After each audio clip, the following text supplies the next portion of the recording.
तो हेलो देशवासियों, आप सब कैसे हो। और मैं आ गई हूँ फिर आपसे कुछ बातें शेयर करने के लिए, बातें करने के लिए, बकैती करने के लिए। तो गाइस, आज बात करते हैं बिहार के चुनाव पर। तो गाइस, जितनी मतलब जब से सरकार होगी, अभी जो अभी सरकार बनी थी, जो पिछले उसमें उसमें जितने हत्याएं, मर्डर या जो भी घटनाएं नहीं हुई होंगी, वो बीते लगभग 10 दिन में हो गई।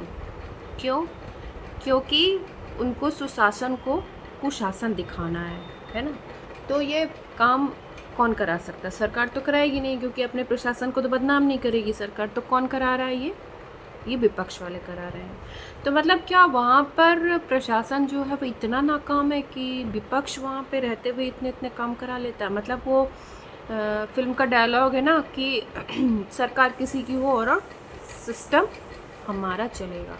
तो सच में मतलब कुछ कुछ सरकारों के लिए तो ऐसा ही है कि भाई सरकार कितनी भी आप बना लीजिए, लेकिन जो हकीकत है वो तो विपक्ष ही खेल खेल रहा है। ज़्यादा दूर मत जाइए, उदयपुर फाइल्स देखिए।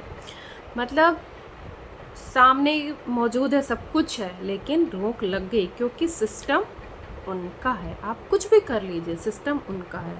और इधर वाले इतने मतलब लल्लू हैं कि 10 साल 15 साल वाले रह कर के भी ये अपने लोगों को सिस्टम में नहीं ला पाए, उनको एंट्री नहीं करा पाए।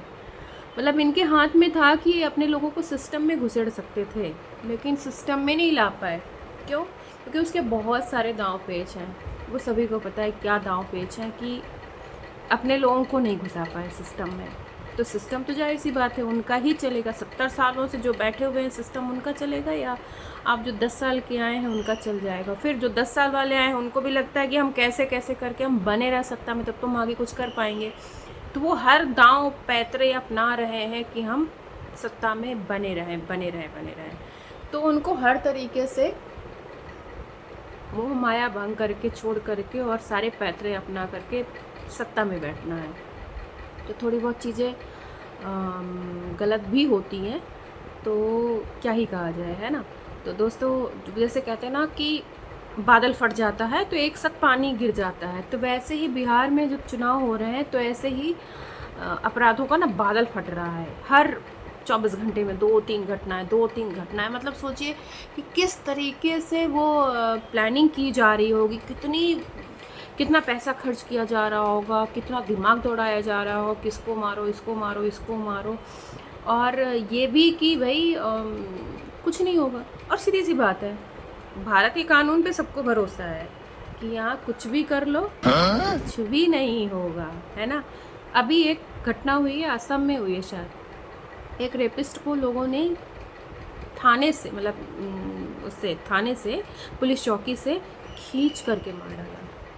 तो लोग पूछ रहे हैं सही है गलत है? भाई अब तो मतलब जनता में ऐसा रोष है कि सभी लोग कह रहे थे सही है, क्योंकि पता है कोई सिरफरा मिलाट साहब आएंगे और वो कह देंगे कि नहीं जी, ये तो 5 वक्त की नमाज पढ़ता है, इनको छोड़ दो। क्योंकि ऐसा भी एक केस आया है कि जिसमें जज साहब ने इस बात पे उसकी शायद फांसी की सज़ा उम्र कैद में कर दी, क्योंकि 5 टाइम नमाज पढ़ता है। और ऐसा है, मतलब नमाज पढ़ने से क्या होता है?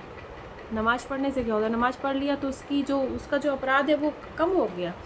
अच्छा आचरण तो हो सकता है, लेकिन नमाज पढ़ना, पूजा करना किसी की हत्या का अपराध कम कर देता है क्या? नहीं ना। तो भाई यहाँ पे जो मिलॉर्ड लोग हैं ना, उनका भी कुछ पता नहीं है कि वो किस माइंडसेट के हैं, क्या कर रहे हैं।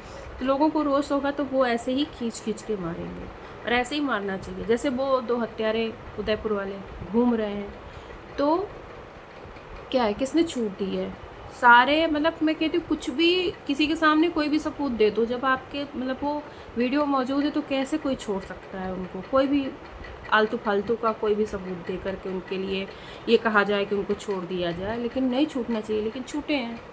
तो भाई ये सारी चीज़ें हैं। तो अब इलेक्शन इलेक्शन इलेक्शन, जैसे मुंबई में इलेक्शन है तो वहाँ पे मतलब हमारे यहाँ जब चुनाव होते हैं तो मारपीट, हत्या, ये सारी चीज़ें होने लगती हैं भाई। मतलब पता नहीं, सभी जगह भी शायद होता है, क्योंकि अमेरिका में भी ऐसा हुआ था।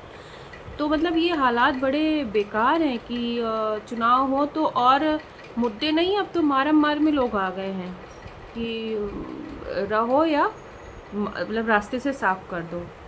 ये बहुत ही ख़तरनाक चीज़ है दोस्तों की, मतलब ऐसे ऐसे कैसे हो सकता है, कैसे लोग कर सकते हैं, लेकिन लोग कर रहे हैं, है ना। मतलब इलेक्शन के लिए, चुनाव के लिए, जीतने के लिए कुछ भी कर रहे हैं। तो भैया ये बादल फटने जैसी जो हत्याएं हो रही हैं बिहार में, नीतीश सरकार को सोचना चाहिए और उनको काबू में लाना चाहिए।